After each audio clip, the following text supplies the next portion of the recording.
Charlie Munger, the legendary investor and vice chairman of Berkshire Hathaway, often said that accumulating your first $100,000 is the most difficult financial milestone. He is far from alone in this belief. Many people who have successfully built wealth agree that the earliest stage is the hardest, and the same idea is frequently mentioned when discussing the first $1 million.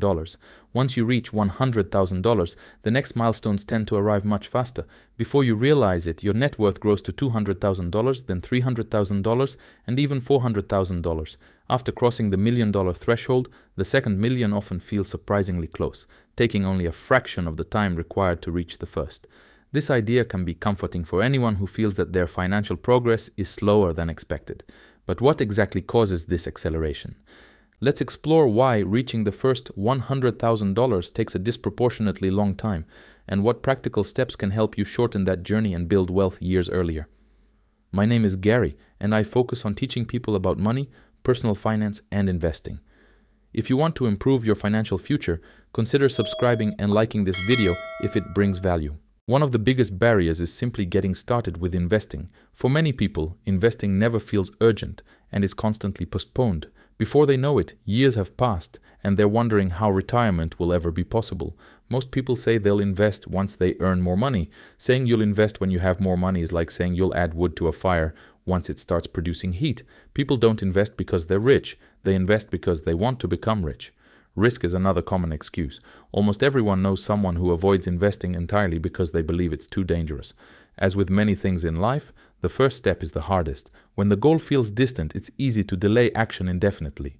Reaching the first $100,000 requires heavy lifting, meaning most of that money must come directly from your own contributions. Once your portfolio grows large enough, compound interest begins to do the heavy work for you. Even if the percentage return stays the same, the dollar amount of gains increases dramatically. For example, a $5,000 investment earning 10% annually produces only $500, which barely feels noticeable.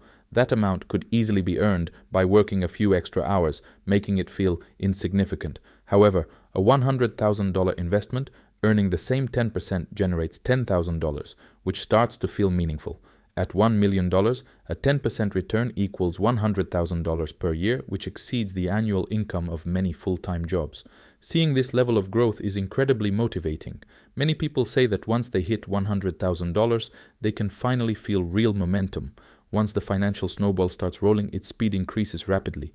As your portfolio grows, the sense of progress becomes deeply satisfying, which further accelerates your efforts. You begin actively searching for ways to grow your wealth faster because the rewards are now substantial. This might involve increasing your income so you can invest more or finding better investment opportunities to boost returns. Spending $100 on a meal suddenly feels different when you understand how powerful compound interest can be. You start reconsidering purchases, realizing that money invested today can reward you for years to come. Spending money becomes harder because you now see its future potential. Although $100 may seem small, consistently saving that amount across different areas of life adds up over time. As your wealth grows, so do your options. This difference becomes clear once you have $100,000 saved. You can take risks that someone living paycheck to paycheck simply cannot afford.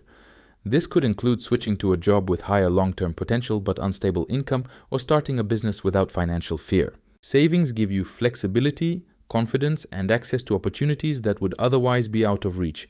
If you're still working toward your first $100,000, the fastest way to get there is by increasing how much you save. That usually means increasing your income, whether through extra work, side projects, or small businesses.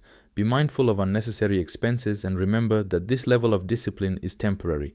Once you reach $100,000, maintaining and growing wealth becomes far easier, largely thanks to compound interest. So if building wealth feels slow right now, remember, it does get easier, more enjoyable, and more rewarding with time.